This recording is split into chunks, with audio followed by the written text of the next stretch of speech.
17-year-old Jayden Cole is practically invisible in the halls of Woodpine High. He wears second-hand clothes, walks 5 miles to school every day, and works after classes at a local diner. Raised by a single father who's barely home due to triple shifts, Jayden's known hunger, cold, and silence far too intimately. His classmates laugh behind his back. Teachers pity him. No one sees the depth of his character, except maybe old Mr. Branson, the janitor, who always gives him a nod. On a rainy Thursday after school, Jayden's walking his usual route when he notices an elderly woman, Eleanor, struggling at a crosswalk with 2 heavy bags and a broken umbrella. The light changes. Cars honk. People walk past. But Jayden runs forward, shields her with his jacket, and gently guides her across. She's shaky, frail, but grateful. She asks for his name. Jayden, he says, smiling, soaked. She clutches his hand tighter and whispers, "God bless your heart, Jayden. You'll be hearing from me soon." Jayden doesn't think much of the moment. At school, he's back to being the nobody.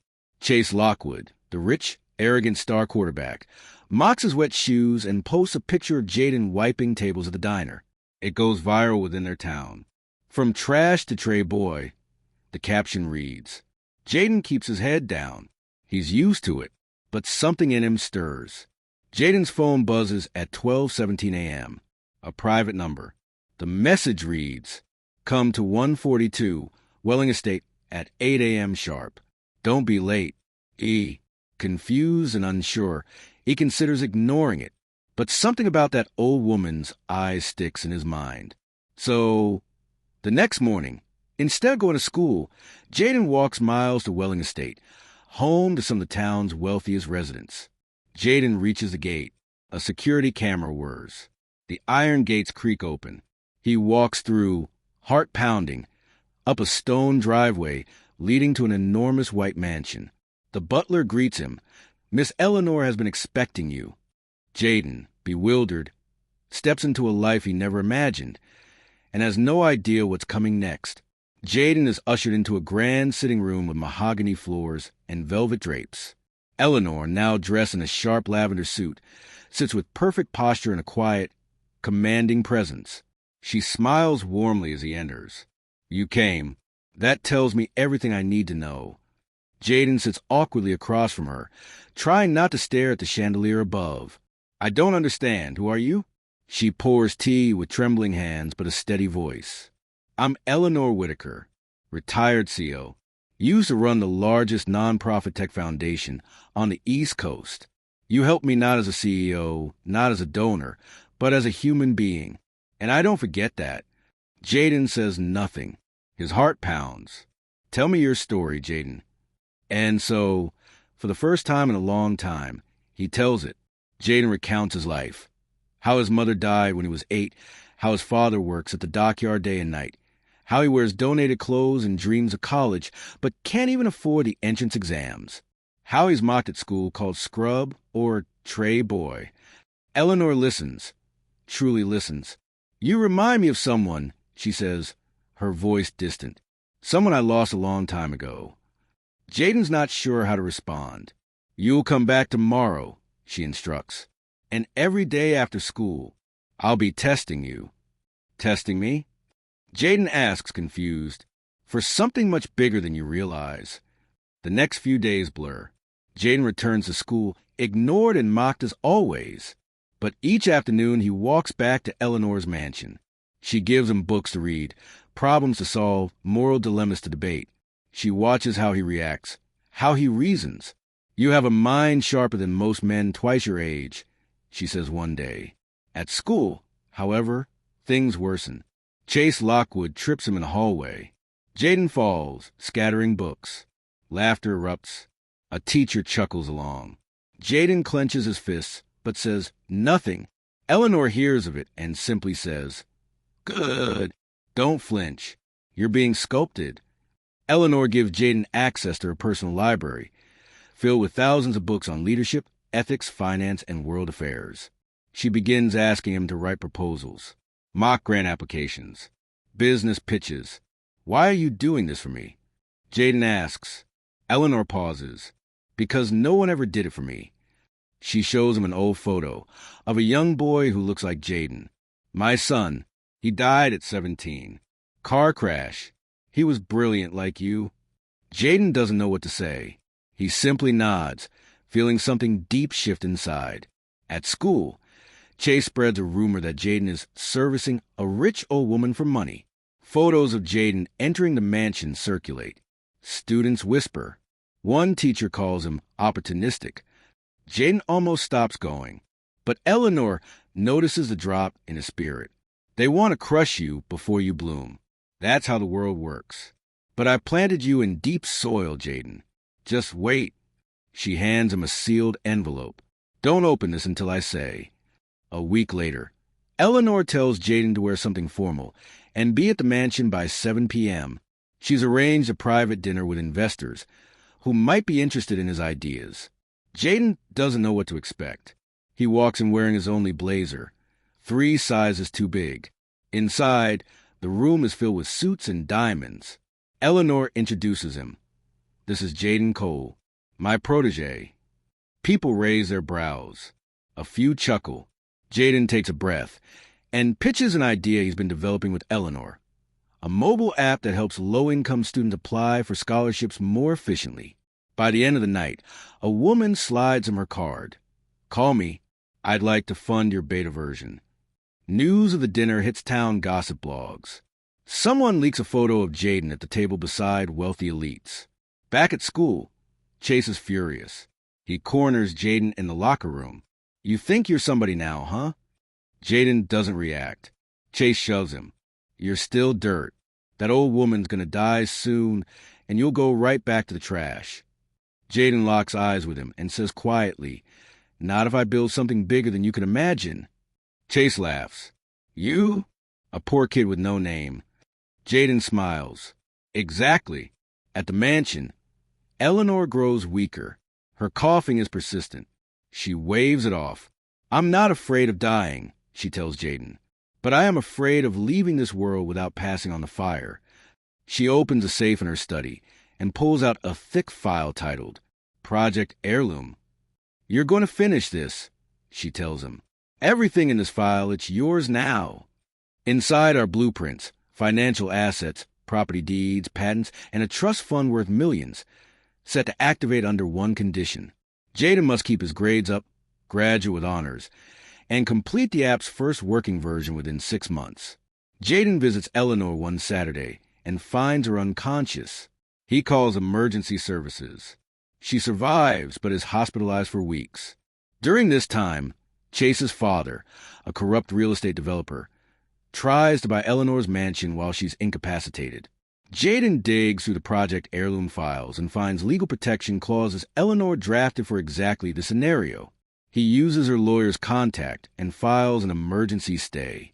Word spreads. The poor kid from the diner is fighting billionaires in court, and he's winning. Eleanor wakes up days before Jayden's final presentation at Tech Youth Expo. She's too weak to attend. You already won, Jayden, she says, pressing the sealed envelope into his hands again. But now open this. Inside is a handwritten letter to the boy who saw me when no one else did. You gave me a reason to pass on the fire. Whatever happens, keep going. The world underestimates people like us until we become the reason it changes. Tears fill Jayden's eyes. That night, his app launches. By morning, it trends across social media. But what's about to happen next will flip everything upside down. Jayden wakes up to hundreds of notifications. His app, ScholarSpark, has gone viral overnight. Students from all over the country are downloading it. Stories pour in. Teens getting scholarships, interview invitations, and guidance from the automated process Jayden built from Eleanor's blueprints. News outlets begin picking it up. Eleanor's name is mentioned as the reclusive visionary behind the teen entrepreneur. Her story, and Jayden's rescue at the crosswalk, becomes an emotional hook. Suddenly, the boy who was laughed at for cleaning tables is now being interviewed by national media. The attention enrages Chase Lockwood. His father's name is now being dragged online after people begin connecting the real estate dispute with Eleanor's mansion to shady practices. At school, Chase pretends to make amends. "Hey, man, you're really making moves," he says, trying to shake Jayden's hand. Jayden simply replies, "You're only nice when I'm above you." Chase's smirk vanishes. Jayden receives an anonymous message. "If you keep poking into the Lockwood estate deals, you'll regret it. Walk away. Now." He shows Eleanor's lawyer, who confirms they've been dealing with this kind of intimidation for years. Eleanor insists he keeps going. Expose them. It's time this town saw who's really poisoning it. Jayden decides to wear a hidden microphone during a fake meeting with a Lockwood real estate rep posing as an investor. During the meeting, the man brags about how they've been pressuring elderly residents to sell under market value, mentioning Eleanor by name. Jayden records everything. The next day, he shares the footage with a trusted reporter. The story explodes. Local news runs the headline. Teen app creator exposes housing scam targeting elderly. The footage trends. Lockwood real estate goes into damage control mode. Chase's father denies everything, but multiple elderly residents begin coming forward, inspired by Jayden's courage. Chase tries to distance himself. He fails. His family's name, once powerful, is now associated with cruelty and corruption. The school calls an emergency assembly. The principal, under public pressure, invites Jayden to speak about his journey. As Jayden walks the stage, some students clap. Many stay silent. Chase glares from the back row. Jayden begins, "I used to think no one saw me, that I was invisible, but being seen isn't as important as seeing others." He talks about Eleanor, about what one act of kindness can spark. And he ends with, "You don't need money to change lives, just the courage to care, even when no one's watching." A long silence. Then, standing ovation. Jayden arrives at the hospital later that week. Eleanor's room is empty. A nurse hands him a small envelope with a gold wax seal. Inside, "I saw in you what the world missed in my son. You gave my life a second ending. The rest is yours now." A lawyer confirms Eleanor passed peacefully in her sleep the night before and left Jayden everything. The mansion, her foundation, full rights to Project Heirloom. Jayden returns to the mansion, not as a guest, but as its owner. Reporters surround the gates. Students start messaging him on social media. Chase tries to spread rumors again, but no one listens. Jayden sets up a press conference. "I'm turning this estate into a tech education hub for low-income youth. And the app you've seen? That's just step one." He names it the Whitaker Institute for Innovation and Access. Weeks later, federal investigators indict Chase's father on real estate fraud. His assets are frozen. Chase is pulled from school mid-semester. His scholarship revoked. Jayden receives one final message from him. "You'll always be trash in my eyes." Jayden doesn't reply. He deletes the message and then donates $10,000 to a school literacy program in Chase's old neighborhood under Chase's name. Let them remember him for something good, Jayden says to himself. Months pass. Jayden's foundation takes off. ScholarSpark reaches over 1 million downloads. Teen applicants from rural towns, city slums, and refugee camps begin receiving life-changing opportunities. At the opening ceremony for the Whitaker Institute, Jayden stands before a crowd of educators, students, and media. He holds up a small bronze statue, a boy helping an old woman across the street. "My life changed at crosswalk," he says, "not because I wanted anything, but because I finally realized the world needed more people to stop and help." He pauses. "The world may underestimate you, but kindness, that's a legacy no one can erase." One evening, as Jayden locks up the new Whitaker Institute, he notices an older janitor sweeping the steps. "Mr. Branson?" Jayden blinks. The same janitor who once nodded to him every morning in high school looks up and smiles. "Didn't think you'd remember me." Jayden walks over, emotion rising. "You were the only one who ever looked me in the eye." Mr. Branson nods. Sometimes a look is all a kid needs to keep going. Jayden offers him a new job, full-time, benefits included, as head of maintenance. For everything you never said but meant, Jayden receives thousands of emails from teenagers in India, Nigeria, Detroit, and remote islands in the Philippines. Kids who were always told they were too poor too far behind, not polished enough for elite education. One letter stands out, from a girl named Amira in Afghanistan. Her school was destroyed, but through Jayden's app, she landed a scholarship to study engineering abroad. She writes, "You don't know me, but because of you, one day, a little girl in a war zone might build a bridge and change everything." Jayden tears up reading it. Jayden graduates valedictorian. As he walks on stage in a custom Navy suit, the auditorium roars. He clutches a worn photo of Eleanor in his pocket. She would have been proud. In his speech, he says, "I spent most of my life believing I was born behind, but I've learned where you start isn't as important as who you help on the way." He holds up the school's first honorary diploma for Eleanor Whitaker, the woman who stopped time at a crosswalk to change mine. The crowd stands in silence, then thunderous applause. In downtown Woodpine, right where it all started, Jayden funds a public art installation, a bronze sculpture of a teenage boy helping an elderly woman across the street. At the base, an inscription reads, "Sometimes the smallest acts create the biggest ripples. E. Whitaker and J. Cole." Locals gather. Some cry. Even Chase's old friends stop by and pay quiet respect.